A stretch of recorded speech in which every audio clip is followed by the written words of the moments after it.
ಸಕ್ಕರೆ ಕಾರ್ಖಾನೆ ಟಾಟಾ ಕಟ್ಟಲಿಲ್ಲ, ಸಕ್ಕರೆ ಕಾರ್ಖಾನೆ ಬಿರ್ಲಾ ಕಟ್ಟಲಿಲ್ಲ, ಓಕೆ. ಸಕ್ಕರೆ ಕಾರ್ಖಾನೆಗೇನು ಹೊಸ ಒಂದು ಗಿರಾಕಿ ಬಂದಿಲ್ಲ, ಅಡಾನಿ ಕಟ್ಟಲಿಲ್ಲ.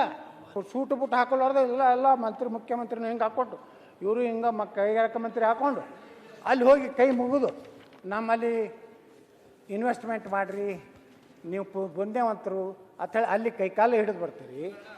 ಇಲ್ಲಿ ಅಲ್ಲಿ ಲಕ್ಷ್ಮೀ ಹೆಬ್ಬಾಳ್ಕರ್ ಅವ್ರದ್ದು ಅವರು 2 3 ಗೊತ್ತಿಲ್ಲ. ನೀವು 3,000 ಏನು ನೀವು ನಿಗದಿ ಮಾಡಿರಲ್ಲ ಬೆಲೆ, ನಾವು ಕೊಡ್ಲಾಕ್ ತಯಾರಿದೆ.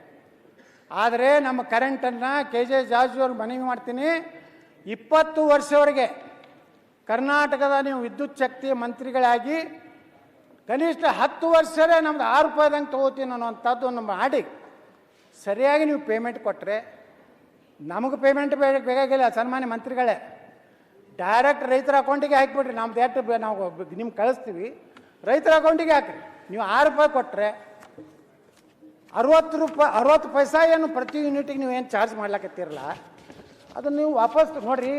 ಕೈಗಾರಿಕೆಗಳು ಯಾರ್ಯಾರಿಗೂ ಎಲ್ಲಿ ಹೋಗ್ತೀರಿ ಫುಲ್ ಡ್ರೆಸ್ ಹಾಕ್ಕೊಂಡು ಅದೆಲ್ಲ ತಂಡ್ಯಾಗ ಹೋಗಿ ಯಾವ್ದು ಹೆಸರದು ಎಂದೂ ಸೂಟು ಬುಟ್ಟು ಹಾಕೊಳ್ಳಾರ್ದು ಎಲ್ಲ ಮಂತ್ರಿ ಮುಖ್ಯಮಂತ್ರಿನ ಹಿಂಗೆ ಹಾಕ್ಕೊಂಡು ಇವರು ಹಿಂಗೆ ಕೈಗಾರಿಕಾ ಮಂತ್ರಿ ಹಾಕ್ಕೊಂಡು ಅಲ್ಲಿ ಹೋಗಿ ಕೈ ಮುಗಿದು ನಮ್ಮಲ್ಲಿ ಇನ್ವೆಸ್ಟ್ಮೆಂಟ್ ಮಾಡಿರಿ, ನೀವು ಬುಂದೇವಂತರು ಅಂತೇಳಿ ಅಲ್ಲಿ ಕೈಕಾಲು ಹಿಡಿದು ಬರ್ತೀರಿ. ಇಲ್ಲಿ ಏನಾಗ್ಯದ ಅಂದ್ರೆ ಸಕ್ಕರೆ ಕಾರ್ಖಾನೆ ಮಾಡೋರು ಯಾರು? ರಾಜಕಾರಣಿಗಳೇ ಯಾಕೆ ಮಾಡ್ತಾರೆ? ಇವ್ರು ಹೆಂಗೆ ತುಂಬ್ತಾರೆ ಅಂದರೆ ಈ ಲೀಡರ್ಗಳು ಲೂಟಿ ಮಾಡಲಿಕ್ಕೆ ಇವರು ಕಟ್ತಾರತ್ತೆ.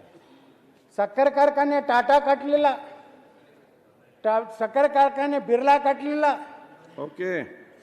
ಸಕ್ಕರೆ ಕಾರ್ಖಾನೆಗೇನು ಹೊಸ ಒಂದು ಗಿರಾಕಿ ಬಂದಿಲ್ಲ, ಅಡಾನಿ ಕಟ್ಟಲಿಲ್ಲ.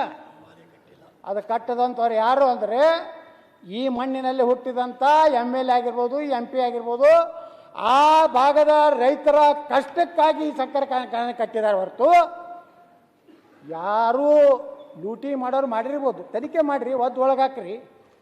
ಅವರು ಹಂಗೆ ಲೂಟಿ ಮಾಡ್ಯಾರಲ್ಲ ಬರೀ ಹೇಳಬೇಡ್ರಿ. ಬರೀ ಭಾಷಣದಾಗ ಸಕ್ಕರೆ ಕಾರ್ಖಾನೆ ಮಾಲೀಕರು ಹಗಲು ದೊಡ್ಡ ಹೌದು ಯಾಕೆ ಹಾಕಲಿಲ್ಲಪ್ಪ, ಯಾಕೆ ಅವ್ರ ಮ್ಯಾಗ 64 ಎನ್ಕ್ವೈರಿ ಮಾಡಲಿಲ್ಲ, ಯಾಕೆ ಸಹಕಾರಿ ಸಕ್ಕರೆ ಕಾರ್ಖಾನೆಗಳು ಇಲ್ಲಿ ಬಂದದು? ಇಲ್ಲೇ ಯಾವುದು ಮಲಪ್ರಭಾ ಸಕ್ಕರೆ ಕಾರ್ಖಾನೆ ಇದೆ,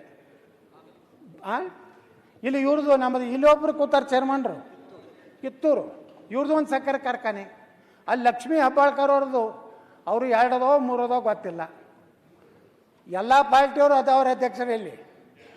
ಆದ್ರೆ ಇಲ್ಲ JDSನವರು JDSನಾಗ ಮಾಡ್ಕೊಟ್ಟಾರೆ, BJPಗೆ ಹೋಗ್ಯಾರ. ಅದಕ್ಕೆ ನಾ ಹೇಳೋದೇನು ಅಧ್ಯಕ್ಷರೇ, ನೀವು ಕಾರ್ಖಾನೆಗಳ ಪರಿಸ್ಥಿತಿ ನೋಡಿ, ವಾಸ್ತವಿಕತೆಯನ್ನು ಈ ರಾಜ್ಯದ ಸಕ್ಕರೆ ಮಂತ್ರಿಗಳು ಮಾಡಬೇಕಾಗಿತ್ತು, ಮಾಡಲಿಲ್ಲ. ಎಲ್ಲರ ಮುಂದೆ ನಾನು ಕಾಟ ಹಾಕ್ತೀನಿ ಅಂದರು.